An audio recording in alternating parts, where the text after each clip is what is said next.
میرے عزیز دوستوں اور بزرگوں، علماء کرام نے لکھا،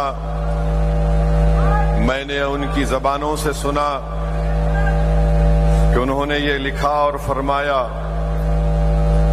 کہ ماہ ربیع الاول کی ایک بہت بڑی فضیلت ہے،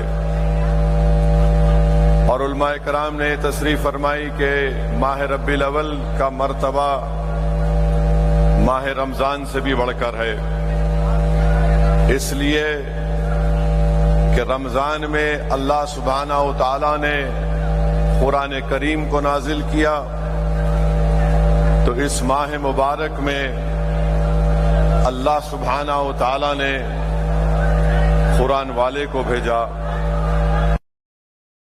رمضان میں قرآن کو نازل کیا گیا، تو اس ماہ مبارک میں صاحب قرآن کو بھیجا، اور اگر اللہ محمد مصطفیٰ صلی اللہ علیہ وسلم کو نہیں بھیجتا تو نہ ہم کو رمضان ملتا، نہ ہم کو قرآن ملتی، نہ ہم کو ایمان میسر ہوتا، نہ ہم کو زکوٰۃ دینے کا طریقہ ملتا۔ یہ سب کچھ ملا ہے تو صدقہ ہے نبی کریم صلی اللہ علیہ وسلم کا۔ میرے عزیز دوستوں اور بزرگوں، حدیث قدسی ہے کہ اللہ فرماتا ہے کہ اے میرے محبوب، اگر آپ نہ ہوتے تو میں اپنی ربوبیت کو بھی ظاہر نہیں کرتا۔ عزیزان ملت، اللہ نے انسان کو بے شمار نعمتوں سے نوازا۔ اللہ نے ہم تمام کو، عالم انسانیت کو اللہ نے آنکھیں دیں تاکہ ان آنکھوں سے اس کے قدرت کے چیزوں کو دیکھ سکے۔ اللہ نے انسان کو دماغ دیا تاکہ وہ اس سے استعمال کر کے اس میں اچھے اور برے کی تمیز پیدا ہو سکے۔ اللہ نے انسان کو ہاتھ دیے، پیر دیے، تاکہ اللہ کی بنائی ہوئی زمین پر وہ چل سکے اور اپنے ہاتھوں سے محنت کر سکے۔ اللہ نے انسان کو کان دیے تاکہ وہ دنیا کی آوازوں کو محسوس کر سکے۔ یہ ایسی نعمتیں ہیں کہ اس کی ساری کائنات اس کی قیمت نہیں بن سکتی، اور اللہ قرآن میں فرماتا ہے کہ اگر تم میری نعمتوں کا شمار کرنا چاہو تو شمار نہیں کر پاؤ گے۔ مگر جب کائنات میں اللہ نے محمد مصطفیٰ صلی اللہ علیہ وسلم کو بھیجا تو قرآن کریم میں اللہ ارشاد فرما رہا ہے کہ اللہ نے مومنین پر ایک بہت بڑا احسان کیا اور ان میں ایک عظمت والے رسول کو بھیجا، تو معلوم ہوا کہ نعمت عظمہ ہے اور اللہ سبحانہ و تعالیٰ خود اس پر احسان جتلا رہا ہے۔ میرے عزیز دوستوں اور بزرگوں، حدیث شریف میں آیا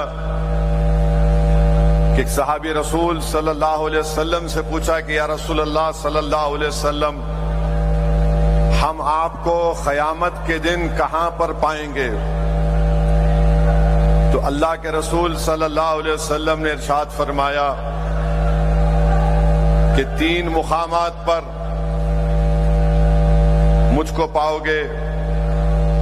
رسول اللہ صلی اللہ علیہ وسلم نے فرمایا کہ پہلا مقام وہ ہوگا جہاں پر میری امت کے اعمال تولے جائیں گے، اگر میرے کسی امتی کے اعمال میں کمی ہوگی تو میں اس کو پورا کروں گا۔ پھر فرمایا کہ دوسرا مقام وہ ہوگا جہاں پر میری امت پیاسی ہوگی، میں اپنی امت کی پیاس کو بجھاؤں گا۔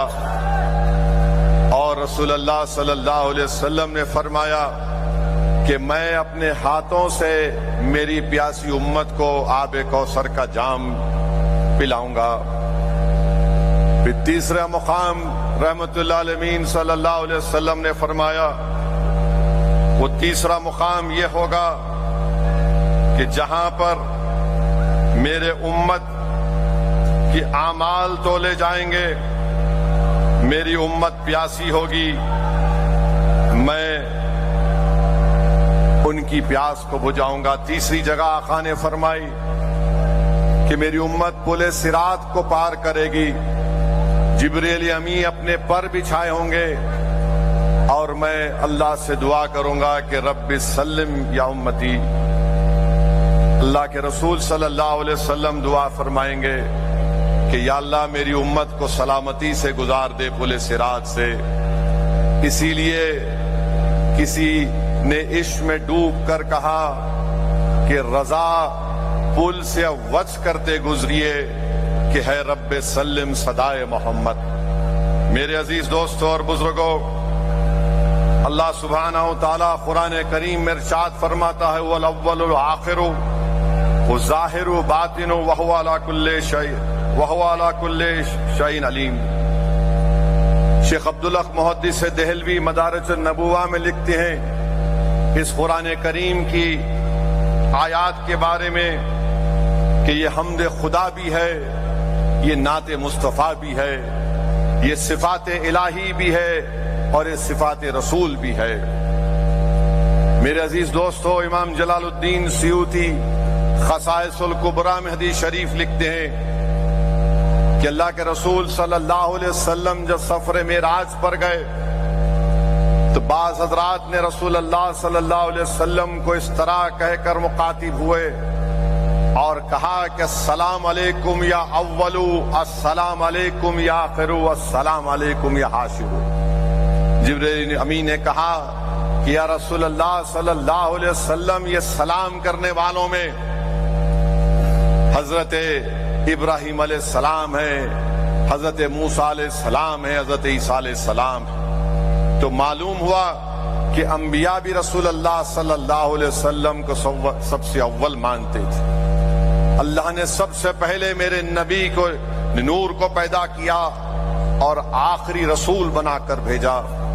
میرے عزیز دوستوں اور بزرگوں، حدیث شریف میں آیا کہ رسول اللہ صلی اللہ علیہ وسلم نے فرمایا کہ اپنی اولاد کو 3 تربیت دو.